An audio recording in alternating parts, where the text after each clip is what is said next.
You begin in a parking lot already in danger. The building you need is visible. It is right there, across a road, glowing with the false kindness of automatic doors. But between you and that building are turning lanes, drainage islands, a median planted with one exhausted shrub, and several vehicles large enough to have opinions about zoning. You are a normal person. For the next day, your mission is simple. Leave home, buy food, complete one administrative task, stay hydrated, spend only a reasonable amount of money, and return before sunset with your dignity mostly attached. The first rule of surviving America is that seeing a place does not mean you can reach it. Your instinct is to walk directly toward the store. That instinct is European, childish, or both. Here, the correct route to the building across the street may require a car, 2 protected left turns, a frontage road, a parking decision, and a short period of private reflection beside a dumpster. So you enter your vehicle, which is less a transportation device than a small, upholstered embassy. It contains climate control, old receipts, warning lights, cup holders, and a screen asking if you'd like to update the terms of your existence. You pull out carefully because you're normal. A pickup appears behind you immediately, close enough to examine your childhood. It has tinted windows, a commemorative decal, and the emotional posture of a charging animal. Your hesitation has offended it. Survival Rule 2. Move like you were expected somewhere 5 minutes ago, even if you are lost in a parking lot outside a pharmacy. America punishes doubt before it punishes error. If you stop to understand the arrows, you become the obstruction. If you confidently drive the wrong way, people respect the energy, then honk. The road teaches you the local language. A turn signal means, I am requesting permission. No signal means, I have made peace with my choices. Hazard lights mean, I have created my own law. The horn can mean danger, rage, greeting, farewell, or your timeline displeases me. You survive the merge and reach the coffee shop. This feels like a safe first objective. Coffee is warmth in a cardboard tube. Coffee is civilization with a lid. Wrong. The line is not a line. It's an oral exam. Everyone ahead of you speaks fluent beverage. They order with codes involving temperature, foam, milk ancestry, syrup architecture, and cup-sized names that avoid ordinary measurement as a matter of principle. You say, just a coffee. The room absorbs this like a medical emergency. There is no just. There are roasts, shots, pumps, cold foam, oat milk, almond milk, coconut milk, and one seasonal drink that sounds like a candle having a panic attack. Behind you, a woman in running clothes exhales so hard your hair moves. You choose the plainest option. The cashier nods with professional forgiveness. Then the payment screen rotates toward you. This is America's smallest courtroom. The machine asks how generous you are while the employee holds your coffee, and the line studies the wall with theatrical intensity. You tap an amount large enough to remain welcome in society, but small enough to preserve lunch. The machine chirps. You have purchased caffeine and a minor ethical wound. The coffee solves alertness. It also starts the bathroom clock. This is the first important reversal. In a survival situation, water helps. In America, liquid is a timed obligation, and bathrooms are governed by locks, codes, signs, purchases, and employees who may or may not work in this department despite wearing the uniform inside this department. Your next task is groceries. Food is rational. Food lives on shelves. Prices are written down. You can do this. The grocery parking lot disagrees. It is a shallow ocean of carts, brake lights, door dings, and people reversing while looking into the future instead of the mirror. You park far away because that's safer.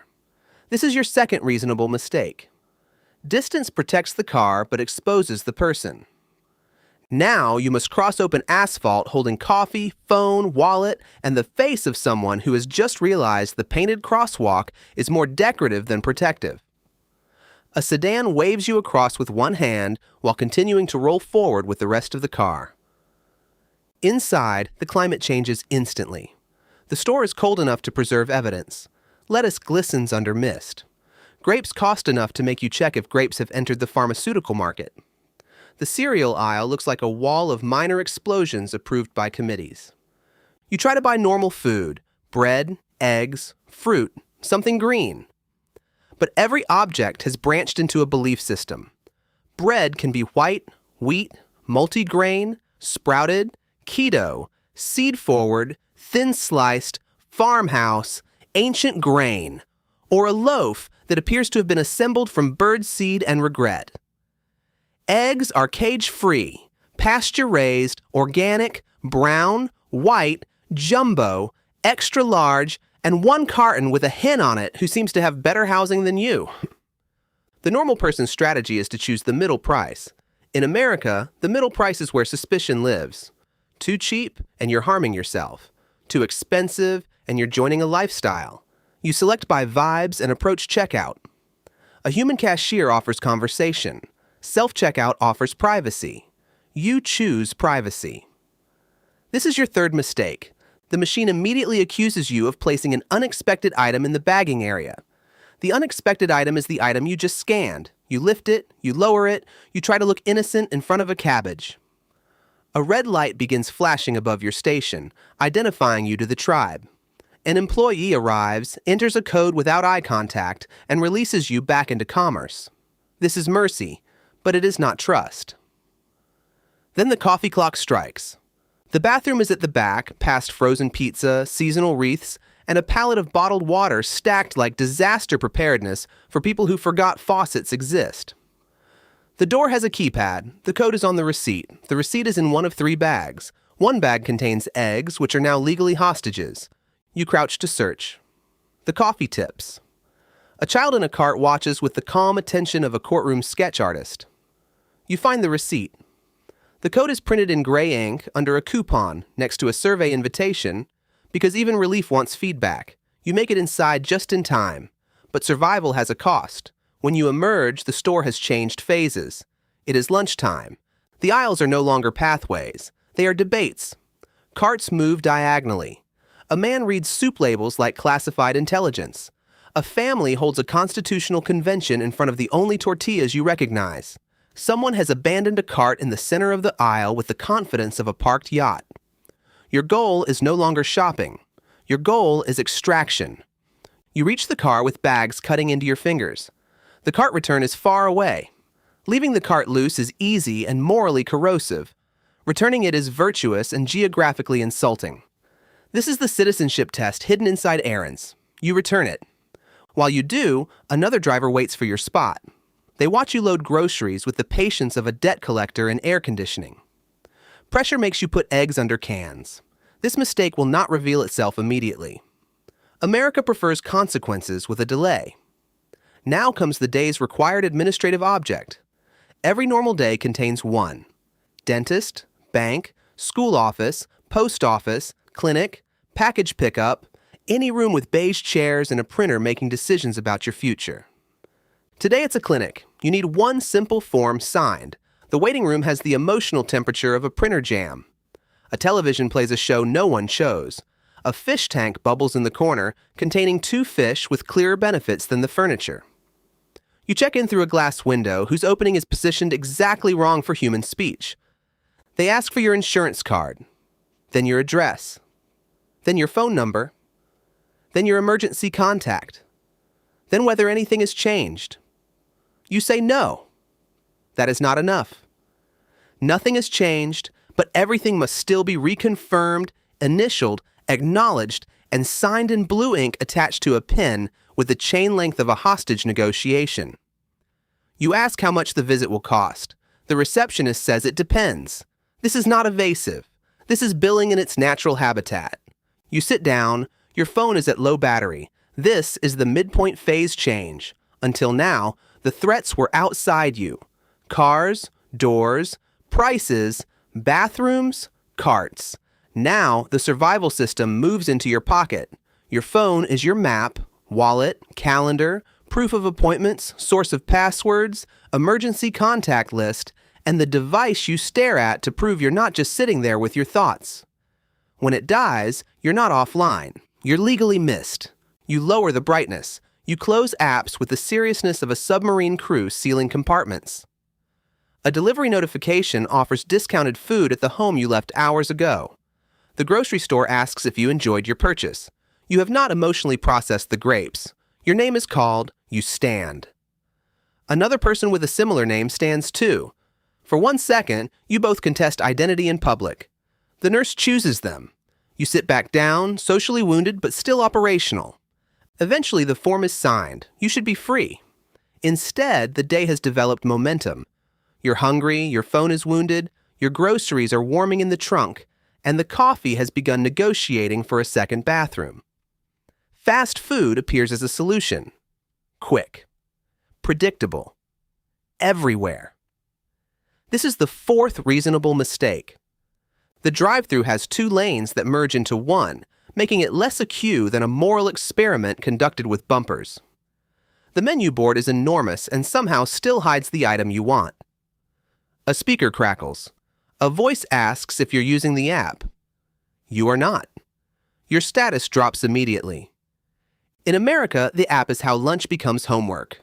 The best price exists only if you download the portal, allow notifications, join rewards, create a password, verify an email, and agree that fries are now a relationship. You order without the app. This is legal, but financially suspicious. At the window, you receive a bag, a drink large enough to alter your route planning, and 4 napkins that have been folded as if paper is endangered. You check the bag because trust must be verified near condiments. The fries are there. The sauce is missing. The line behind you grows. You must decide whether sauce is worth conflict. It is not. You leave. This is maturity. Eating in the parked car turns the steering wheel into furniture and your lap into a weak table. A fry falls between the seat and console, entering a region no human hand can reach without changing the radio presets. You bite the burger and discover the tomato has the temperature and texture of a wet business card. Then, sauce lands on your shirt. This is not cosmetic. Clothing here is data. It signals job, income, team, politics, gym access, weather judgment, and whether you understood the room. A stain announces that your day has escaped containment. You try to clean it with a napkin. The napkin dissolves and joins the stain. You put on a jacket, but it's hot, so now you are a person in outerwear beside a mall entrance, sweating with purpose. The mall offers bathrooms, air conditioning, and maybe an outlet. It also offers perfume clouds, escalators, shoe squeaks, kiosk salespeople with legal confidence, and teenagers who can identify weakness from across a food court. You enter because the phone is at emergency levels. The first outlet doesn't work. Of course it doesn't. A working public outlet is either occupied, hidden, behind a vending machine, or being used by cleaning equipment with more institutional authority than you. You find one near a column. To use it, you must sit on the floor. Earlier, this would have been socially impossible. Now your standards have adapted. Survival does that. You sit beside a decorative plant and pretend this was a lifestyle choice. A security guard walks past, not stopping, just observing. The rule becomes clear. Public space is public until your need becomes visible. Your phone reaches enough battery to attempt escape. One final objective remains. Get home before evening traffic turns movement into a group project. But leaving at the obvious time is the final mistake. Everyone leaves at the obvious time. The roads thicken. Intersections fill with vehicles that entered legally and will exit spiritually. The low sun blinds every mirror. Your dairy is losing a quiet argument in the trunk. The giant drink you accepted for value has restarted the bathroom clock with military discipline. You consider stopping again. Do not stop.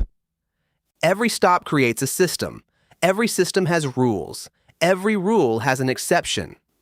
The day is no longer about completing errands. It is about limiting contact with additional institutions.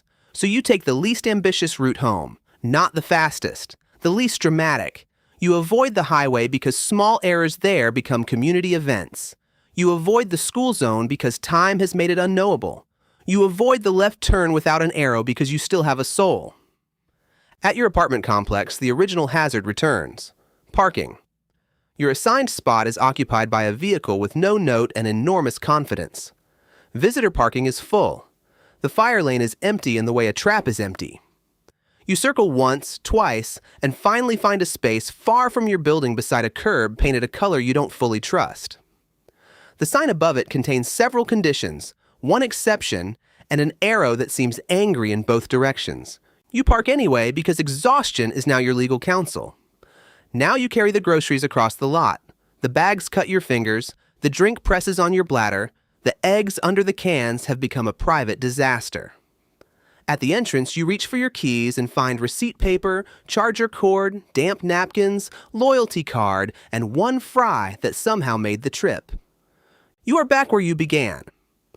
Standing in a parking lot, holding too many objects, watched by vehicles, surrounded by rules you can almost understand. This is the secret of the American survival scenario. It does not defeat the normal person with one spectacular danger. It uses friction. A fee here, a line there, a screen that asks a moral question in public, a road that punishes hesitation, a bathroom that requires proof, a parking sign written like a curse with office hours. Could you survive a day in America as a normal person? Yes, but only by becoming slightly less normal by sunset. You must learn to move before you're ready, pay before you understand. Smile while confused. Carry emergency napkins, distrust every line, keep the receipt, return the cart, and never introduce unnecessary liquid after mid-afternoon. You get inside, you close the door. The phone is alive, the eggs are not. Your bank account is making a sound only billing departments can hear. Final survival rule. In America, the dangerous part isn't that everything is trying to kill you. It's that everything is trying to become an errand,